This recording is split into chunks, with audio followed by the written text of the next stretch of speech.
Hello friend, this is Arshad Khan. Welcome to my channel mister class 9-10। दोस्तों, आज हम बात करने वाले हैं क्लास 10th के इंग्लिश प्रोज का चैप्टर नंबर 4। इसके तीनों जो चैप्टर हैं, फर्स्ट सेकंड थर्ड, इसको हमने ऑलरेडी कवर कर लिया है। तो अगर आपने अभी तक वो वीडियोस नहीं देखी है तो प्लीज़ चैनल पे जाइए और वो वीडियोस देखिए, ताकि आपको उन चैप्टर्स की भी समरी अच्छे से समझ में आ सके। क्योंकि आपको अगर समरी पता है, क्वेश्चन के आंसर आप इजिली दे पाओगे। जो क्वेश्चन आपसे पूछा जाएगा, अगर आपको स्टोरी पता है तो आप उसका आंसर दे पाओगे। आपको उसको अगर हिंदी में भी आपको पता है तो आप उसको इंग्लिश में ट्रांसलेट कर पाओगे। तो इसके लिए आपको स्टोरी जानना, जो चैप्टर में क्या क्या चीज़ें हैं उसको जानना बहुत ज़रूरी है। तो आज का जो हमारा चौथा चैप्टर है ना आपके प्रोज का, उसका नाम है सुकरात। सोक्रेटिस लिखा हुआ है, यानी कि सुकरात के बारे में ही बात किया गया। इसको लिखने वाले हैं राधा रोड़ा पावर। रोड़ा पावर ने इसको लिखा हुआ है। सुकरात चैप्टर जो था उनके अनुयायियों से जान करके उसको लिखा हुआ है। सुकरात की अगर बात करें तो सुकरात ईसा से 400 वर्ष पहले एथेंस में पैदा हुए थे। एक गरीब घर में उनकी जो है पैदा हुए थे। गरीब घर में उनका पालन पोषण हुआ। उनके जो पिता थे वो स्टोन कटर थे, यानी कि पत्थर कट थे। इनका वेशभूषा, शरीर काफ़ी अजीब सा था। उनके जो शकल था वो भी काफ़ी भद्दा था। कपड़े भी अच्छे से नहीं होते थे, नाक भी चपटी थी, कद छोटा था, यानी कि एक तरह से एक अगली व्यक्ति थे।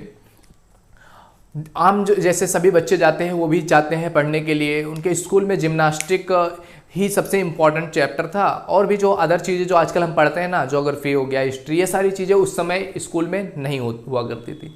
सुकरात हर बच्चे को, जो ये सोक्रेटिस था, हर बच्चे को ध्यान से देखता था। कोई भी चीज़ वो मिस नहीं होने देता था। यानी कि उसके अंदर लर्निंग एटीट्यूड था। वो लर्न करता रहता था, धीरे धीरे सीखता गया।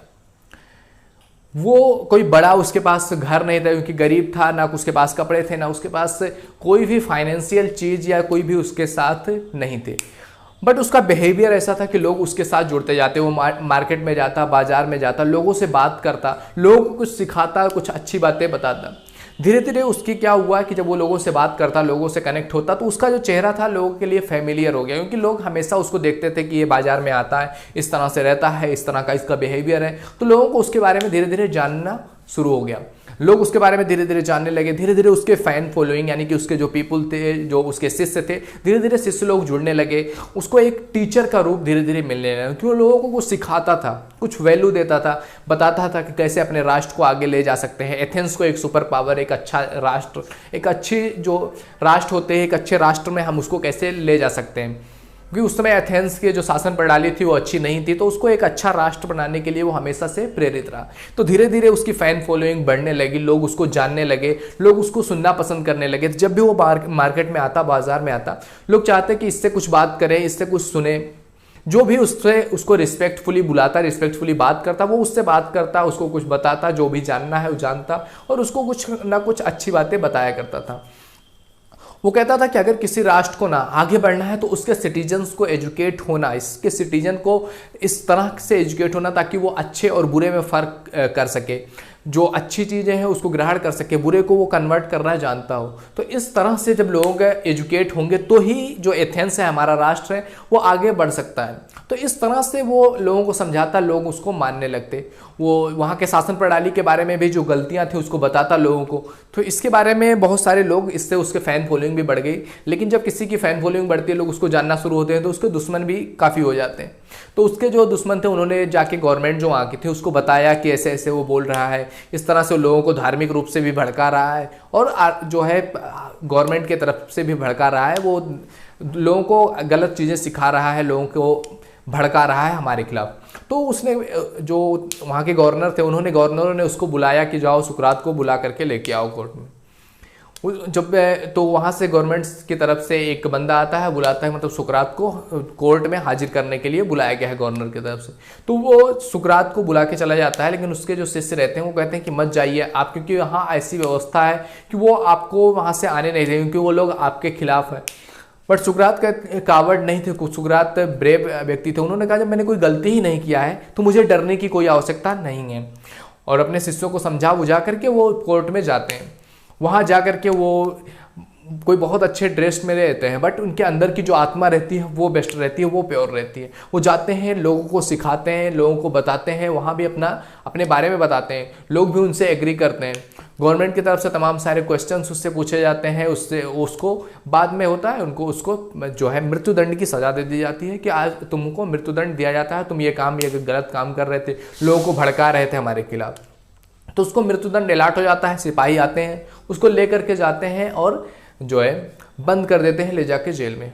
कुछ उसके जो वाइफ थे, उसके तीनों बच्चे और उसके जो कुछ फेवरेट शिष्य थे वो जाते हैं उसके साथ और जेल में रहते हैं, उससे बात करते हैं। सुकरात उनको बहुत सारी लाइफ की जो चीज़ें जो उसको आगे बताना था वो सारी चीज़ें उनको बताता है, सिखाता है, कहता है कि मतलब तुमको रोना नहीं है, आप रो मत, हमारे लिए अफसोस मत करो, जो होता है अच्छे के लिए होता है, और भी तमाम सारी चीज़ें वो सिखाता है। थोड़ी देर के बाद जब कुछ टाइम बीत जाता है तो जो होता है, जो जल्लाद होता है, जो उसको जो देना होता है जहर, तो वहाँ पर प्रणाली थी जो मृत्युदंड देने की, वो इंडिया की तरह फांसी दे करके नहीं दी। वहाँ पर जो है 1 कप जहर दिया जाता था, 1 कप में जहर घोल करके उसको पिलाना रहता था और वो पिला करके ही उसकी मृत्यु होती थी। तो जो जल्लाद होता है वो आता है और बताता है, जहर का प्याला लेकर के आता है कि आप पी लीजिए, या आप ये मत सोचिएगा कि ये जो जहर का प्याला है मैं नहीं लाना चाहता हूँ, बट मैं गवर्नमेंट का एक मुलाजिम हूँ, गवर्नमेंट के लिए काम कर रहा हूँ और मुझे वो काम करना पड़ेगा, तो मेरे लिए मतलब बद्दुआ मत करना, मुझे जो है इसका जिम्मेदार मत ठहराना। सुकरात कहते हैं नहीं नहीं, इसमें तुम्हारी कोई गलती नहीं, तुम तो अपना काम कर रहे हो। और उसके बाद जब जहर का प्याला देकर के चला जाता है वो कहता है कि आप पियो।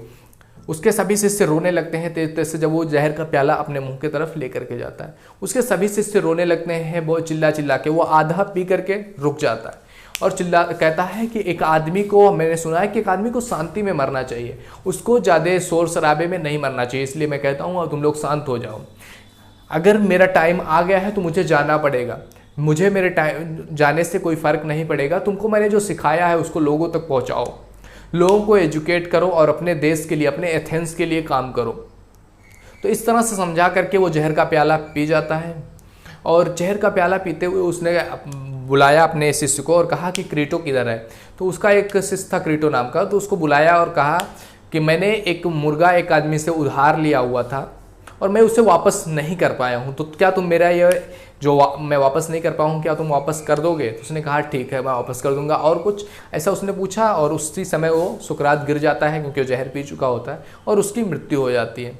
तो इस तरह से पूरे चैप्टर में सुकरात के बारे में बताया गया है कि सुकरात ने किस तरह लोगों को इंस्पायर किया और तब से एथेंस थोड़ा सा आगे प्रोत्साहित हुआ, लोगों को उस नॉलेज मिलना शुरू हुआ क्योंकि लोगों ने उससे जो सीखा था वो लोगों में स्प्रेड करते चले गए। तो इस तरह से एथेंस में उसका बहुत ज़्यादा मान सम्मान बढ़ता गया और उसको द ग्रेट सुकरात के नाम से जाना जाने लगा। तो इस तरह से ये पूरी स्टोरी थी सुकरात के बारे में। आई होप आपको समझ में आया होगा। वीडियो अच्छी लगी हो तो लाइक जरूर कीजिएगा। अगर आप चैनल पर नए होना तो प्लीज़ चैनल को सब्सक्राइब कीजिए, बेल आइकन हिट कीजिए ताकि हमारी अगली वीडियो अगले चैप्टर का जब हम एक्सप्लेनेशन लेकर के आए तो आपको उसका नोटिफिकेशन तुरंत मिल सके। तो मिलते हैं आपसे अगले वीडियो में, तब तक के लिए जय हिंद जय भारत, थैंक यू।